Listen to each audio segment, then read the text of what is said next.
Wait, 1K complete.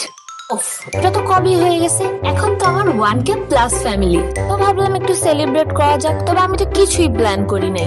তবে plan করার কোনো দরকার নেই, কারণ সারপ্রাইজিংলি আজকে মোটরবাইক ভাইয়ার পেজ থেকে আমার জন্য দারুণ একটা পার্সেল চলে আসছে। অনেস্টলি এটা আমার জন্য অনেক স্পেশাল, কারণ সেটা তোমাদের খুলতে খুলতেই বলি। প্রথমত পার্সেলটা আমি আনপ্যাক করেই আনি নাই বাহির থেকে, ডেলিভারি ম্যানের হাত থেকে আমি নিয়ে চলে আসছি। ভাবলাম তোমাদের সাথে একসাথে বসে আনপ্যাক করি। সচরাচর আমি এতক্ষণ অপেক্ষা করি না পার্সেল আনপ্যাক করার জন্য। তবে বাবল র্যাপ খুলতেই ফিলটা অন্যরকম হয়ে গেল যখন বক্সটা খুললাম। লিটারেলি স্মেল চলে আসলো আমার মুখে, আর আমার সেলিব্রেশনটা আরো বেশি স্পেশাল হয়ে গেল। অনেস্টলি এটা আমার জন্য অনেক ইমোশনাল একটা পার্সেল ছিল, কারণ এটা জাস্ট একটা নেম প্লেট না, এটা আমার ছোট্ট পেজের একটা পরিচয় বলতে পারো। দেখতে তো দারুণ, এটা কত clean finishing, simple, classy and totally eye catching. জিনিসটা তো আমার অনেক বেশি ভালো লাগছে। এটা ওয়ালেও হ্যাং করা যাবে। আমি আমার এই ওয়ালে হ্যাং করে তোমাদের দেখালাম। এরকম একটা কাস্টম নেম প্লেট দিয়ে তোমরা তোমাদের